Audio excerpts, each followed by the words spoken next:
right, strength training, day 2, still in phase 1. We're going to start with our core.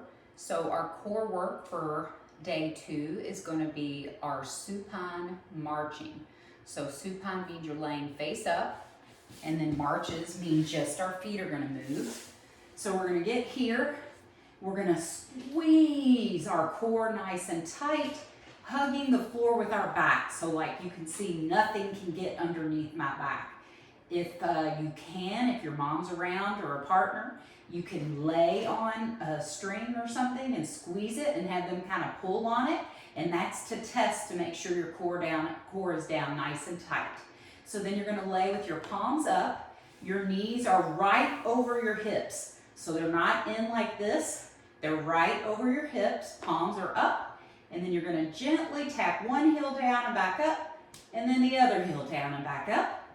You're going to repeat that 10 times on each leg, 20 times total. So some ways that you can make that more challenging throughout the month. So for your first few times that you do this side workout, you'll probably just want to be doing it like that with the marches, with just body weight. The next time you could grab your bands. So, you know, we had the bands that we hooked up for the door frame. You're just going to grab one of them.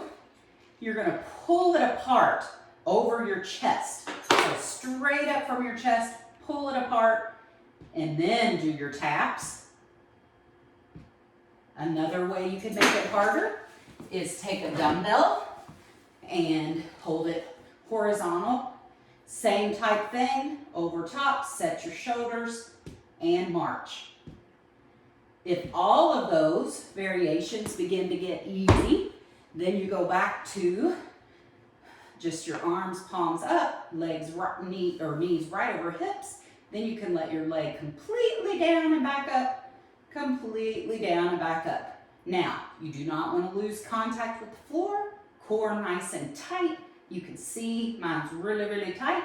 And then you don't lay your leg down on the floor. It's just a gentle tap and back up to know that you made it that far. So that's our core for day 2. You're going to do 2 rounds of that, 10 reps each leg.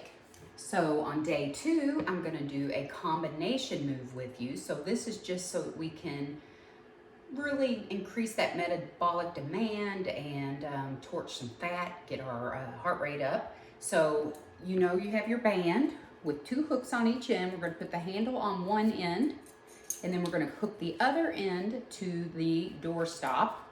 Again, make sure you're at a door that closes towards you. Throw that little door stop in there, pull that door closed. Then you are going to back up to where, while your arm is straight, you have tension on the band. Let me shift this way a little bit. So my arm is straight, but there's tension already on the band. Shoulders down. We're going to lift the leg of the arm that's going to pull. And we're going to do this. 10 pulls with our right arm. And again, remember our pulls, shoulders down away from the ear, elbow is driving back, pinky to ribs so that you're at the right height. Then you'll do leg 2. Same thing, whatever leg is up, that's the arm that's pulling. So here we're just challenging that balance and combining some moves. When you feel like you've mastered that, because you may do pretty good with that after the first 2-3 times through this workout, we'll really turn up the heat a little bit, and you're going to go into a reverse lunge, come up and row. Reverse lunge and come up and row. That would be once you've done this workout, this side, maybe, 2 to 4 times, and you're ready to turn up the heat. Another thing you can do is hook more bands to this to create more tension for the row. All right. So now we are ready for day 2 strength circuits. So this is strength circuit 1. Again, we're still phase 1, 15 reps, so we can build up muscular endurance and just get your body primed to start moving weight, future phases.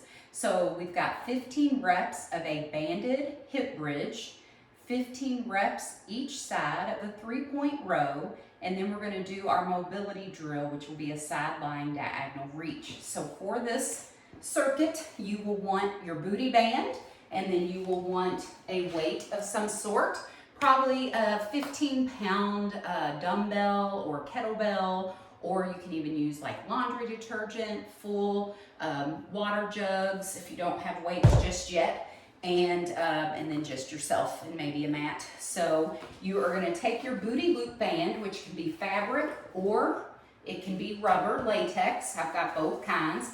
The fabric tends to not dig into your skin as bad, but it also provides a little bit more resistance than the elastic, and sometimes that can cause a little pressure on your knees. But I do like the fabric for the laying down glute bridge style. So you're gonna get down. We've done our glute bridge in the warm up. Again, shoulders away from your ears. I like to, like I said, kind of put my elbows into the floor so that I know my upper back is turned on. Core is tight, feet hip distance apart, toes a little bit outward. And remember, we're thinking about driving through the heels of our feet, activating the back side of our body to lift our hips from the floor. So you are gonna push your knees out on that band, and then we're gonna bridge up and down, keeping that core tight, trying to get yourself in a straight line from your shoulder to your knees for 15 reps. Remember, again, you're thinking about sliding those heels towards your butt anytime you're doing that bridging motion, so that you are really using your hamstrings and your bottom. Then if after about 4 times, 4 weeks or so of doing this workout, if you feel like or even 3 weeks, you feel like you've kind of maxed out, or you want a little bit of more challenge with your banded glute bridge, you can take it and elevate your shoulders. And how you'll do that is you'll find yourself an ottoman or your sofa or a chair, and you're gonna take it and you're gonna put your back, I did a piano bench too, put your back right at your bra line, right below your shoulder blades. You're not using your arms, so you're not holding on to it or bracing through your arms. You're keeping your core nice and tight, pelvis tucked under you, and it's the same motion, but your shoulders are elevated. You keep your chin tucked. If you feel like you're getting a little bit of strain on your neck, you can support it with your hands, but you're not holding it or pulling anything. You do 15 hip bridges there. So that's when you're ready to increase the workload a little bit more. Then you're going to rest about 30 seconds and you will hop up. You will grab your dumbbell, and you're still gonna need your ottoman or your sofa, and you're gonna get a nice feet even, knees bent, core braced. Your shoulder is right over your hand that's on the surface, and then we are rowing for our 3-point row. So you don't want to over pull. I'm stopping when my wrist gets to about the side of my body. You'll do 15 on one arm and then 15 on the other, making sure we don't shrug up or sink down onto our shoulder blades, making sure we don't have that curved back like so. You want that chest out, and you want to row, leading with your elbows, pinky to ribs, 15 each arm. Then we are going to go down on our mat again, or the carpet, and you are going to go into a side-lying diagonal reach.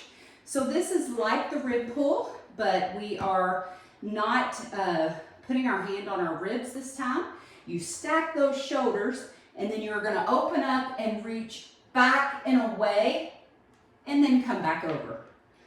Back and away, and come back over. So you're going in a diagonal reach, up and away. Your eyes are following your hand, and then you come back over. Then you'll roll over. You'll give it to me on the other side. Stack those shoulders. We're reaching up and away in a diagonal. Our top knee stays on the ground that whole time. You're not wanting to like overreach your arm. You don't want to be parallel like this. I see a lot of people in this position. We want to keep that arm jutted straight out from our body, and you're trying to lay your entire shoulder blade there, and you're going in that diagonal motion. This is a thoracic mobility drill. You may not have that much thoracic mobility yet, but it's going to come with these workouts and with these drills, so don't force it. Day 2, strength circuit 2. Now we're going to go into a single leg quad dominant move. We're going to do 15 each on a step up. Then we're going to go down on our back for 15 dumbbell floor presses. And then our mobility drill is going to be a 90-90 hip stretch. So with your step ups, you can get some aerobic style steps, or you can get one of those smaller kind of step ladders from the hardware store, something to work on. Mine has 2 levels here. You can start at a lower level and then work your way up. You can also do your staircase, where you're going to take one foot, you're going to plant it there, and it stays there for this whole movement. And then you're going to get nice and tight, and you're driving up over that foot and down slow, 15 each leg. Big thing here is to not push off with that back leg and to control the downward motion. As you begin to get better at this, so then you switch and you're going to do leg 2 for 15. Some people like to bring the foot all the way up on the step to meet them and back down to help get their balance. If you want to crank up the heat, you can just touch up and down. So 15 each leg. And then as you're building through this workout and you get to your 4th time doing this, you should be up to 3 sets by then. Now you can add some weight. So you can take 1 dumbbell, if you only have 1, and you would hold it at the side of the leg that is not up on a step. So contralateral loaded, or actually ipsilateral loaded, no, contralateral loaded on the opposite side. You will load it that way. If you have 2 light dumbbells, you can hold 1 in each hand, and that's how you increase the resistance on the step-ups. Once you do 15 of each step-ups, you'll have about 30 seconds of break, and you're gonna go down on the floor. And we did floor presses as our arm burner on day 1, so you kind of know what these are. Big thing with this is to be set up with them kind of on your thighs and then to lay back. Again, shoulders down away from your ears, shoulder blades kind of dialed and tight, like you're tucking them in your back pocket. Again, make the A with your upper body. Your 2 arms are the sides of the A, with your head being the apex, and then your chest line being the crossbar.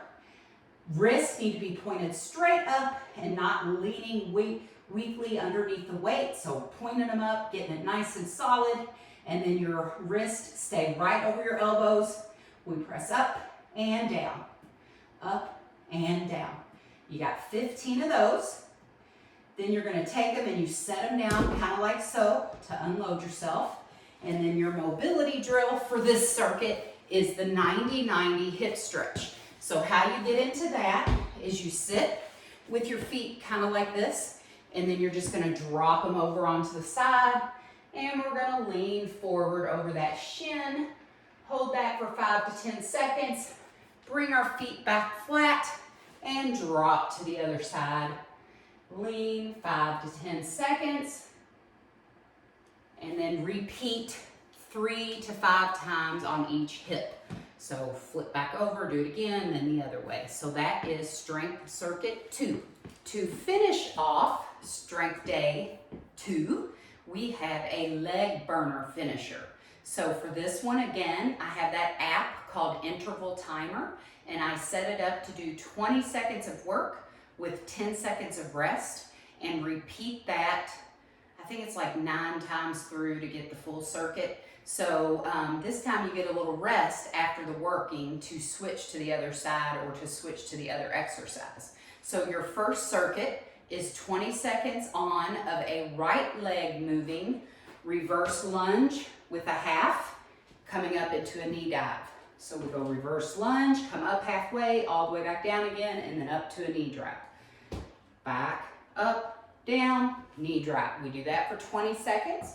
Then we have 10 seconds of rest, and we go to the left side. So you're going to step back, 90-90 with those knees. We go down, up halfway, down all the way, and then up to the knee drive, down, up halfway, all the way down, and up to the knee drive. You can also just go reverse lunge to knee drive. You could also, if you need to take it back a level to get started, you could just do split squats. 20 seconds on the right, rest 10. 20 seconds on the left, rest 10. Then we're going into a squat tap movement. So you're gonna jump out, in, and you're reaching for the floor. Big thing is when you're reaching for the floor, you're not bending over to get it. Your back's staying up. Your hand is just dropping down. 20 seconds with 10 seconds of rest. And you'll run through that circuit 3 times. So, get your heart rate up, get your legs burning. So that's finisher leg circuit 1. Okay, time for leg burner circuit 2, which is the same style that circuit 1, 20 seconds of work, 10 seconds of rest, going through it 3 times as well. So your first one, you've got glute bridge walkouts. So you've got a couple options. You're gonna bridge up and you're trying to keep your hips up, and then you're walking your legs out as far as you can, and then you can let your hips down, bring your feet in, go back up, and walk them out. Then bring your hips down, or if you want to increase your challenge, you walk your feet out and walk them back in without ever putting the hips down, and you keep that up for the 20 seconds. Then we're going to have 10 seconds of rest. Then we're going into a marching hip bridge. So you're going to bridge up, you're going to hold this nice and strong, drive through your heels of your feet. You're going to bring one knee up towards your chest and then the other. And you continue that for 20 seconds, putting that foot down where you picked it up from. Really keeping those hips stable and your core stable. Then you'll drop those hips, 10 seconds. You're gonna roll over onto all fours. So you're gonna get here again, that quadruped position. Hands right under shoulders, knees right under hips, toes pulled to you so that your toes are flexed. Then you're going 20 seconds of a donkey kick, keeping that core tight and just gently pulsing that knee. 20 seconds on the right, then you can switch, and you're gonna go 20 seconds on the left. Then you're gonna run through that circuit again and again up to 3 times.